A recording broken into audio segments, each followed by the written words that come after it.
नमस्कार, आप देख रहे हैं उत्तराखंड तक और मैं हूं आपके साथ सरिता तिवारी।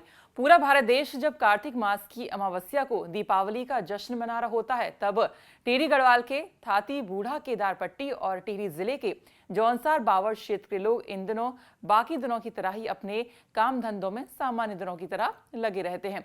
मतलब यहाँ के लोग उस दिन दीपावली नहीं मनाते हैं। जी हाँ, ये दिवाली उस दिन न मनाकर पूरे 1 महीने के बाद मार्गशीर्ष अघन की अमावस्या को दीपावली मनाते हैं।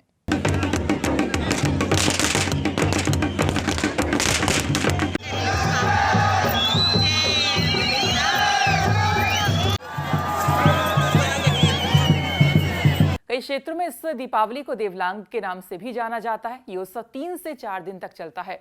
इन क्षेत्रों में दीपावली का त्योहार 1 माह बाद मनाने का कोई ठीक इतिहास तो हालांकि नहीं मिलता है, पर एक प्रचलित कहानी के अनुसार एक समय टिहरी नरेश से किसी व्यक्ति ने वीर माधो सिंह भंडारी की झूठी शिकायत की, जिस पर उन्हें दरबार में तत्काल हाजिर होने का आदेश दिया गया। उस दिन कार्तिक मास की दीपावली थी। रियासत के लोगों ने अपने प्रिय नेता को त्योहार के अवसर पर राज दरबार में बुलाए जाने के कारण दीपावली नहीं मनाई और इसके 1 महीने के बाद जब भंडारी लौटे तब अघन माह में अमावस्या को दिवाली मनाई गई। वहीं शिव पुराण और लिंग पुराण की एक कथा के अनुसार एक समय प्रजापति ब्रह्मा और सृष्टि के पालनहार भगवान विष्णु में श्रेष्ठा को लेकर संघर्ष होने लगा। वे एक दूसरे के वध के लिए तैयार हो गए। इससे सभी देवी देवता व्याकुल हो उठे और उन्होंने देवादिदेव शिवजी से प्रार्थना की। शिवजी उनकी प्रार्थना सुनकर विवाद स्थल पर ज्योतिर्लिंग के रूप में दोनों के बीच खड़े हो गए।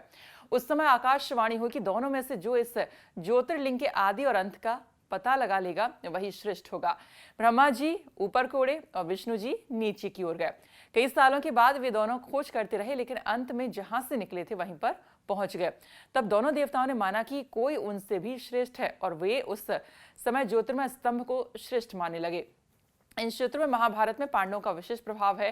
पैच कुछ लोगों का कहना है कि कार्तिक मास की अमावस्या के समय भीम कहीं युद्ध में बाहर गए थे और इस कारण वहां दिवाली नहीं मनाई गई। जब वह युद्ध जीतकर आए तब खुशी में ठीक 1 महीने के बाद दीपावली मनाई गई और यही परंपरा बन गई। अब कारण कुछ भी हो, लेकिन ये दीपावली, जिसे इन क्षेत्रों में नई दिवाली भी कहा जाता है। देखिए, गुरु कलापीठ देवता जो है मूल रूप से डोब चांदपुर चंपावत में निवास थे। विदेशी आक्रांताओं की दमनकारी नीति के कारण जो है उन्होंने वहाँ से चले और श्रीनगर होते हुए बाबा बूढ़ा केदारनाथ के साथ जो है यहाँ पर रहना अपना स्वीकार किया और उनके यहाँ से इस क्षेत्र में पदार्पण से जो है हम लोग ये दीपावली मनाते हैं। और जब जो राजा महानसा, जिनकी राजधानी श्रीनगर थी, उन्होंने जो है गुरु कलापीठ देवता को 90 जोला कठोर के अलंकरण से विभूषित किया और वो 90 जोला कठोर जो है थाती कठोर पट्टी जो है टिहरी जिले में है और गाजना कठोर नेड कठोर जो है उत्तरकाशी जिले में है। हम सभी लोग इस क्षेत्र के लोग जो है उनके इस क्षेत्र में आने की खुशी में जो है हम ये दीपावली मनाते हैं। और ये प्रतिवर्ष जो है हम इस क्षेत्र के लोग तो मनाते हैं 90 जोला कठोर के लोग, पर तमाम गुरु कलापीठ देवता के जो भक्त हैं और हमारे NRI जो हैं अनिवासी भारतीय, वो इस समय का जो है विशेष रूप से जो है इंतजार करते हैं और गुरु कलापीठ देवता का आशीर्वाद लेकर जो है अपनी मनोकामनाएं पूर्ण करते हैं। टिहरी के भिलंगना पखंड के बूढ़ा केदार को गुरु कैलापीठ देवता के मेले के दिन सुबह ग्रामीण ढोल नगाड़ों के साथ मंदिर परिसर में एकत्र होकर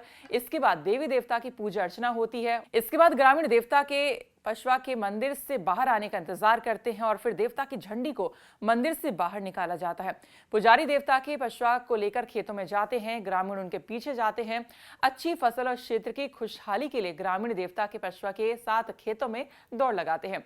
अंतिम चक्कर में ग्रामीण देवता पुआल चढ़ाते हैं और उसके बाद महिलाएं आशीर्वाद लेने वहां पहुंचती हैं। इस दौरान लोग मंदिर में साड़ी भी चढ़ाते हैं, साथ ही देवता को पशवा को अपनी समस्या बताते हैं। दौड़ का महत्व है, जो ये आस्था की दौड़ है, इसमें यहाँ के जो नर नारी बच्चे जो दौड़ लगाते हैं उसमें उनकी मनोकामना पूर्ण होती है। और इस दौड़ का बहुत ज़्यादा महत्व है कि इस दौड़ को मतलब लोग बहुत ही आस्था से, बहुत ही पवित्र मन से इस दौड़ में भागीदारी करते हैं। और जो हमारे बाहर से रहने वाले देश विदेश है, इस गांव से जो दूर है, वो जो इस दौड़ के लिए जो है प्रत्येक साल जो है इस दौड़ को लगाने के लिए यहाँ पे पहुँचते हैं। अब वैसे तो उत्तराखंड के कई क्षेत्रों, टिहरी के जौनपुर प्रखंड और प्रतापनगर बूढ़ा केदार के कई इलाकों में 1 माह के बाद दीपावली मनाई जाती है, लेकिन दीपावली मनाने के यहाँ पर कारण अलग अलग है। तो ये थी टिहरी गढ़वाल से हमारी खास रिपोर्ट कृष्ण गोविंद कंसवाल की। बाकी खबरों के लिए आप देखते रहिए उत्तराखंड तक। नमस्कार।